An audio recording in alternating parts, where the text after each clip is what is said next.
ကာချာရှော့ဆိုတဲ့ဟာကပတ်ဝန်းကျင်တစ်တစ်ခုကနေပြီးတော့ပတ်ဝန်းကျင်တစ်တစ်ခုကိုပြောင်းတဲ့သူတိုင်းမှာကြုံရတဲ့ပြဿနာအားလုံးကဂျပန်လာလို့ကာချာရှော့နဲ့တွေ့တာမဟုတ်ဘူးမန္တလေးကနေရန်ကုန်သွားပြီးတော့နေလဲကာချာရှော့ရှိမှာပဲဘာလို့လဲဆိုတော့ကိုအမြဲတမ်းနေထိုင်လာတဲ့ပတ်ဝန်းကျင်နဲ့အခုမှရောက်သွားတဲ့ပတ်ဝန်းကျင်မတူဘူးပေါ့နော်နဲတာနဲ့များတာပဲကွာမယ်ဒီကာချာရှော့မှာဆိုလို့ရှိရင်ねသူက state ၄ခုရှိတယ် honeymoon state ဆိုတာဘာလဲဆိုတော့ရောက်ချင်းမှာဆိုလို့ရှိရင်လေအကုန်လုံးကထူးထူးဆန်းဆန်းနေဖြစ်နေမှာဒီလားစပြီးတော့လေရင်တက်ပြီးလေရင်ချလိုက်ပြီးဆိုပြီးဟာငါတို့မြန်မာနိုင်ငံနဲ့တခြားစီပဲအရန်မိုက်လိုက်တာအရန်တိုးတက်တဲ့နိုင်ငံလူကူးမြင်းကြားလေးတွေကစားဟလာလှပြီးတော့မီးပွိုင်လေးတွေကစားအိမ်သားလဲဝင်တော့ဓာတ်ပုံရိုက်ချင်စရာကြီးတွေပါဟဲ့လားတန့်ရှင်းတန့်ရနေပြီးတော့ပြောရမယ်ဆိုရင်ကိုမျက်လုံးထဲမှာမြင်သမျှအရာတွေအကုန်လုံးကထူးထူးဆန်းဆန်းနေဖြစ်ပြီးတော့ honeymoon တစ်ခုထွက်လာသလိုပဲတစ်ဆန်းနေဖြစ်ပြီးတော့အရန်ပျော်နေတာအဲ့ state ကနော်ပထမတစ်လလောက်ကတော့အဲ့လိုမျိုးနဲ့တက်တက်ကြွကြွနဲ့ဖြတ်တန်းနေဒီလိုနဲ့ကြောင်းနဲ့အလုံးနဲ့အလုပ်လေးလဲရလာပြီး2လ3လမြောက်လဲရောက်လာပြီးအလုပ်ခွင်နဲ့လဲဒီကံဝင်လာတော့အခက်အခဲတွေစတွေ့လာရပြီဒီလားနော် frustration state ထဲကိုရောက်လာပြီအမြဲတမ်းကူးနေကြလူကူးမြင်းကြားရတယ်စိတ်ဝင်စားစရာမကောင်းတော့ဟုတ်လားပတ်ဝန်းကျင်ဖြတ်တန်းသွားလိုက်လို့ရှိရင်လေဂျပန်အိမ်လေးတွေဘာတွေကလည်း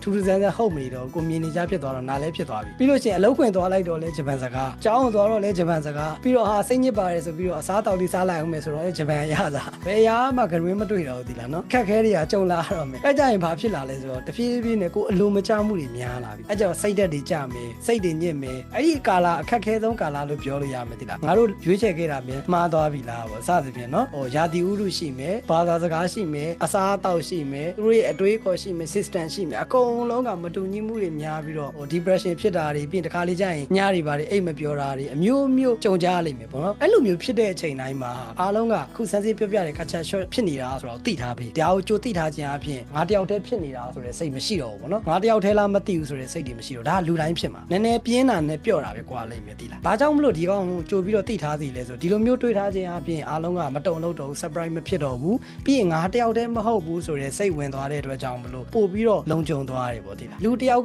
ငါတယောက်တည်းပါလားဆိုတဲ့စိတ်ဖြစ်လာရင်အရန်ကြောက်စိတ်ဝင်ပြီးတော့ဘယ်လိုပြောရမလဲမလုံမကြုံဖြစ်တယ်ပြီးလို့ရှိရင်ဝမ်းနဲ့စိတ်ပိုဝင်တယ်ပို့ပြီးတော့ depress ဖြစ်တယ်ပေါ့နော်ဥမာကြည့်ကြပါဆိုဆန်စီတို့အတန်းထဲမှာလူ10ယောက်ရှိကြတယ်စာပွဲဝင်ဖြည့်တယ်ဒါပါတော့ကိုတယောက်တည်းစာပွဲကြတယ်ဟာသူများတွေအမှတ်ကောင်းဝမ်းသာနေခြင်းမလားသူများဝမ်းသာနေတာကြည့်ပြီးတော့နော်အားမလို့အားမရဖြစ်ပြီးငါတယောက်တည်းညံ့လိုက်တာနော်တဖြည်းဖြည်းနဲ့စူးစမ်းခြင်းစိတ်ပါပျောက်ပြီးတော့ဝမ်းနဲ့အားငယ်ရတယ်ပေါ့နော်အကယ်၍10ယောက်လုံးမှာကြကြည့်ပါလားမင်းလည်းကြတယ်ငါလည်းကြဟေးဝမ်းသာစရာကြီးအကုန်လုံးကြတယ်ပါလားဟိုကြတာတောင်ပြောစရာကောင်းသွားသေးတယ်ဆိုလိုချင်တဲ့သဘောသိလားအဲ့လိုမျိုးပဲအဲ့ဒါဘာလဲဆိုတော့ငါတယောက်တည်းပါလားဆိုတဲ့ mindset ကိုထည့်လိုက်ရင်တော်တော်များများကပို့ပြီးတော့စိတ်ဆင်းရဲတယ်ပို့ပြီးတော့ဝမ်းနည်းတယ်ပို့ပြီးတော့စိတ်တက်ကြတယ်အဲ့တော့ခုနပြောတဲ့ကာချာရှော့ကြုံတိုင်းမှာနော်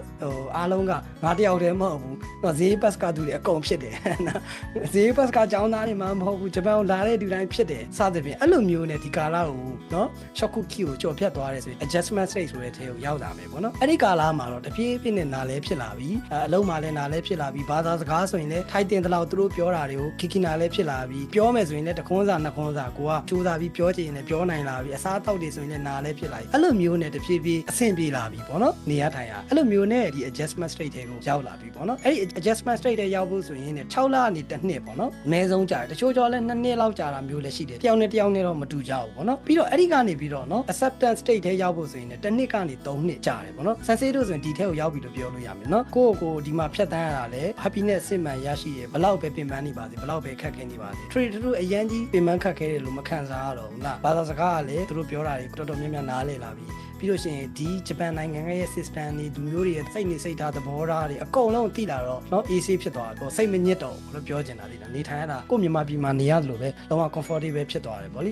ဆိုတော့အားလုံးကလည်းအဲ့လိုမျိုးနဲ့တဖြည်းဖြည်းနဲ့ဒီ culture shock ကိုကြော်ဖြတ်သွားပြီးတော့လေဒီလားเนาะဖြတ်တန်းသွားမှာဆိုတော့ဒါကိုအားလုံးသိထားဖို့နံပါတ်1အနေနဲ့အရန်ကိုအရေးကြီးတယ်ဆိုတာကိုပြောချင်တယ်ဗောလေเนาะပြီးလို့ရှိရင်နောက်တစ် slide တစ်ခုသွားမယ်ဗောနော်